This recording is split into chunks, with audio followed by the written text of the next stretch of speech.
With these little hands. Chubby fingers. You think he was taught at school like people who drink and smoke die, so don't drink and smoke? Probably. Probably.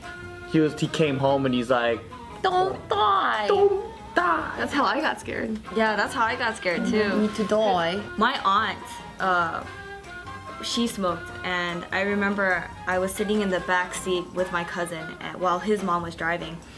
And I think at that time, we just recently had a seminar with like the DRO program saying, oh, if you know somebody that smokes, you know, you should just tell them to call this hotline, right?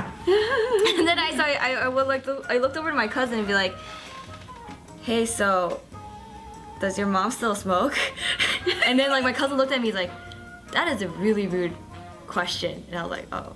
Why is that rude? Why is that rude? I was like, I you know, because your mom could call the hotline. Like, yeah, but then my cousin was kind of pissed, and then my aunt, she was like still in the front seat, and she didn't even say anything. That's so cute. At the time, and then I kind of felt bad because of maybe I was thinking I was crossing some sort of social boundary, where it's like, oh, maybe it was a rude thing to kind of ask that, because maybe it was more of a personal choice for her to continue to smoke and to choose not to stop smoking.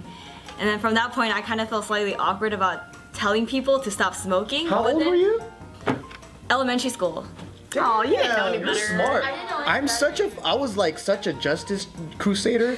Like if I was told like, oh, we have to do something, I'm like, all right, I'm the fucking sheriff of this town, and I would tell people, stop doing that, don't do this. And then look how you turned out after. I know.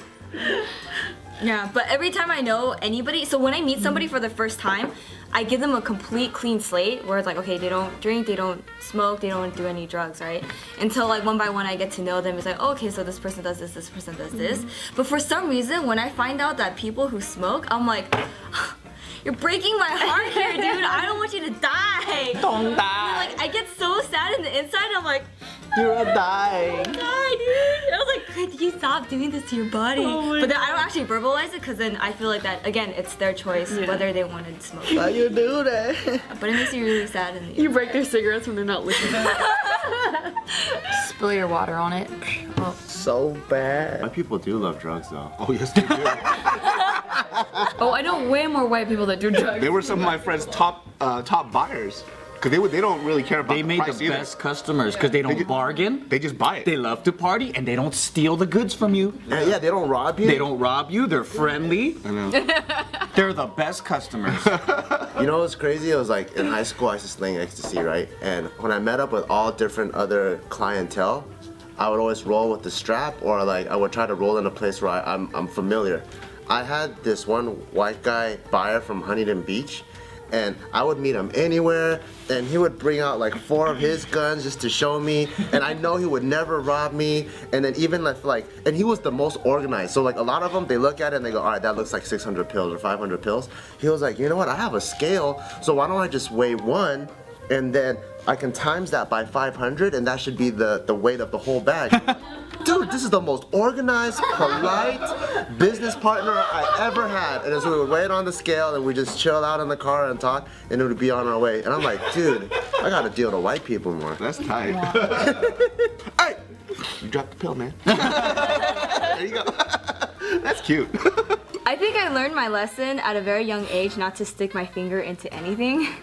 Because I went. Did you electrocute? No, I didn't. But I went into a pet store with my mom because she wanted to buy some fish. So they had a whole bunch of different animals. They had birds, they had hamsters, guinea. Iguanas? Yeah, no, guinea pet. Guinea pigs.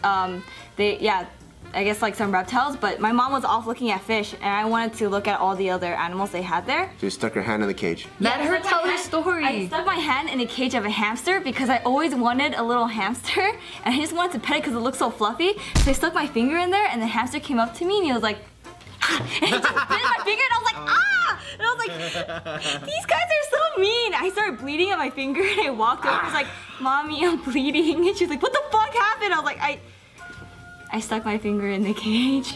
I don't trust hamsters. Those motherfuckers eat their babies. I'm not letting my kids run around like that. That's fucking crazy. So Just don't even go out with them. Just take them to the dog park. what's gonna happen with the tiger? Oh, you just kill? And he buried. I want a picture. Because I could kind of relate a little bit. It's not as creepy as this, but when I was in 7th grade, there's this new girl that moved in across the street, and I was just riding my bike around. I'm like, damn, she's fucking cute. And then later, and I wanted to holler at her, but then it wasn't until later I found out she was in 5th grade. So the social context of I was like, ugh, elementary school, hell no, that was the part that it cut me off. But if I wouldn't have known, I think I would have thought, because she was a 10-year-old that looked like she was 13, I was a 13-year-old that looked like he was 8.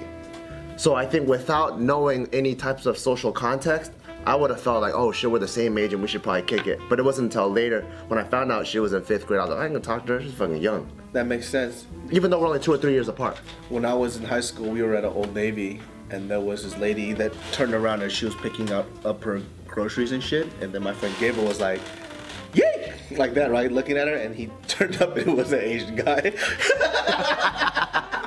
It was an older Asian man in short shorts, because you know old Asian guys wear short shorts.